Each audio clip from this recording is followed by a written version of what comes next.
Hello, my name's Paul and this is my 2003 Land Rover Defender. About a month ago, the starter motor stopped working. I got the just single click syndrome where it wouldn't start. The starter motor just wouldn't go. So instead of buying a new starter motor, I decided to buy a solenoid rebuild kit. And basically you just change all of the components within the starter motor solenoid. I did this for two reasons, one to make content and another one to keep the price down. The solenoid kit is about £10, whereas a new starter motor was about £110, so I thought I'd give it a go. Obviously I had to take the starter motor out and everything was going really well until this happened.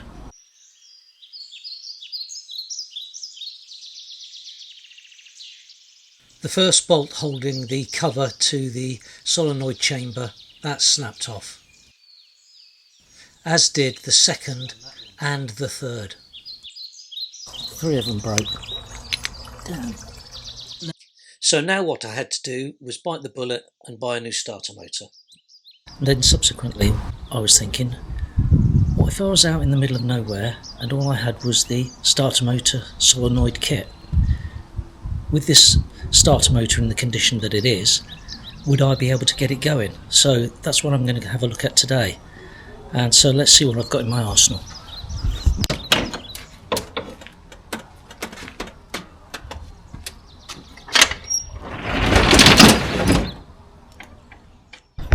So genuinely, if I was on some sort of road trip, this is the sort of stuff I would be carrying in the back of my vehicle. So I've got some banding. Got some of those things, cable ties.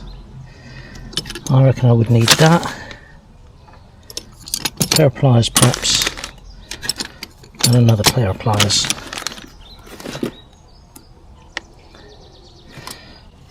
So I wonder if I could do it with all that.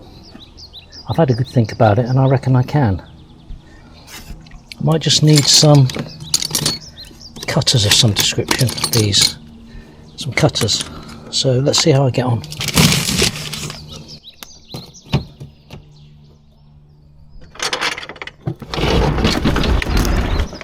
First I need a workbench, so fortunately I've got this.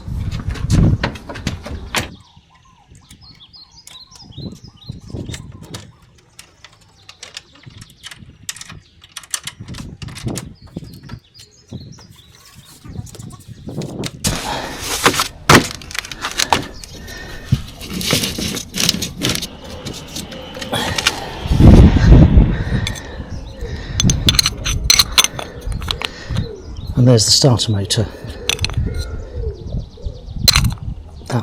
All three of those bolts broke off. So I've got to figure out a way of fixing that on. I think I've figured out a way, but initially what I'm going to do, I did say in the last video that I wasn't going to open the solenoid kit, but I think what I'll do, I'll just have a look first to see what's going on in here. The kit, I've got a thing on it to keep it shut, cable tie.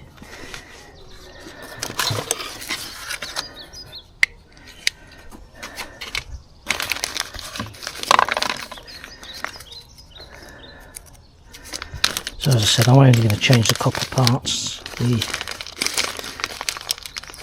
fit temporarily to the starter motor, keep everything else safe. You can see here I've already stripped out the old solenoid contacts and I'm comparing them with the new ones. That part looks relatively good, relatively new. It's a bit pitted.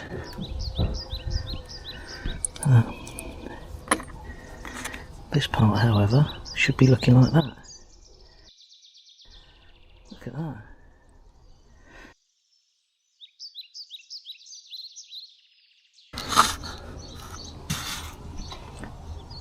So imagine that. So that came down to there, but it wouldn't reach there. That's what happened. Contact was not being made.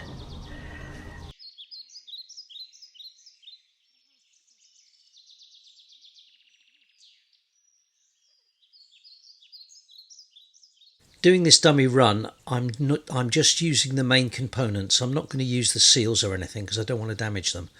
I just want to put the hardware in, if you like, not the soft stuff.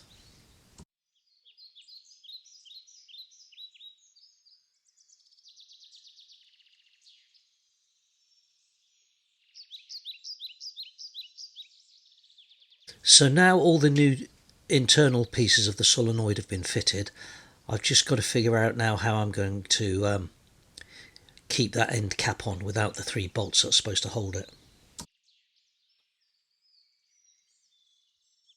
So what I'm proposing to do is put some banding around this, fix it via some cable ties. Okay, see if I can do this. I cut this banding with a pair of cable cutters.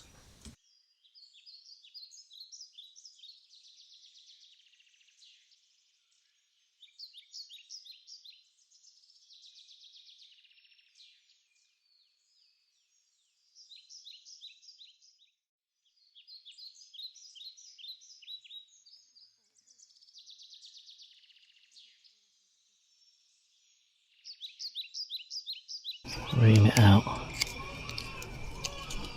Ream it out.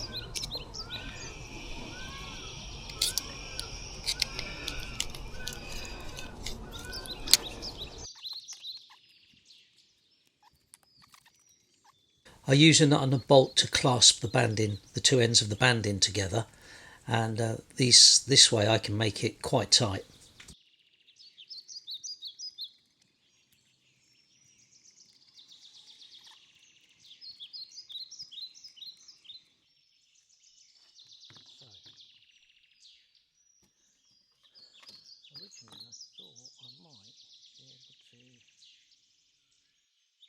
Originally for this fix I thought I might just be able to use banding by just hooking it between the 2 sides of the strap that I fitted, but unfortunately it would interfere with the electrical connections, so for now that's not really an option. I dare say if I was to persevere I could figure it out.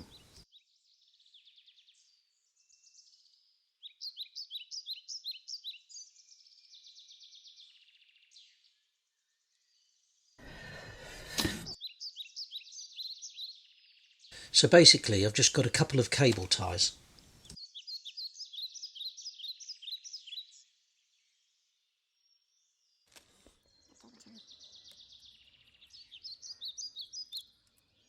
I just basically loop the first cable tie through one side of the strap, and the second cable tie is going to be looped through the strap and then through the first cable tie and joined together, and then just pulled tight.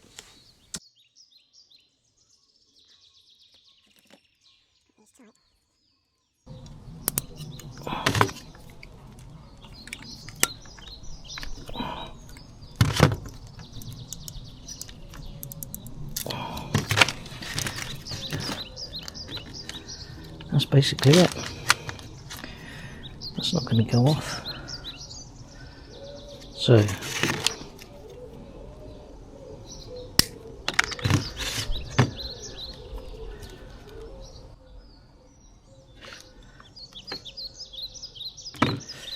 let's go and give that a try. This is just a battery charger.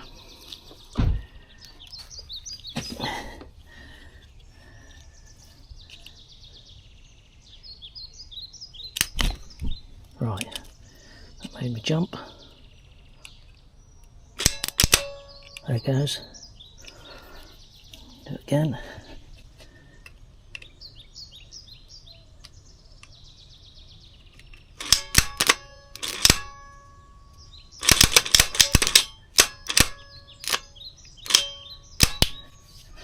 So that works.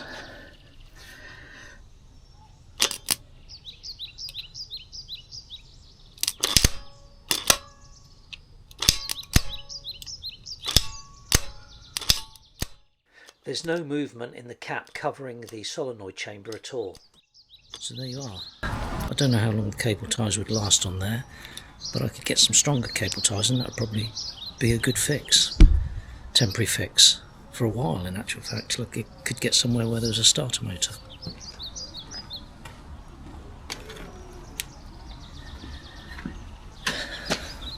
Anyway, that was it, and I'm pretty convinced that I could have fixed it to a fashion temporarily or semi-permanently if I could have utilised the banding around the back there, or figured out a way of using the banding around the back there.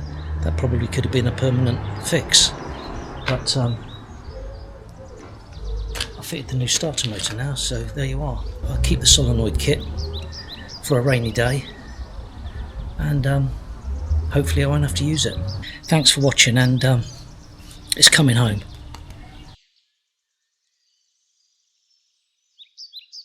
My wife will be so excited when I tell her how close we are to our next road trip.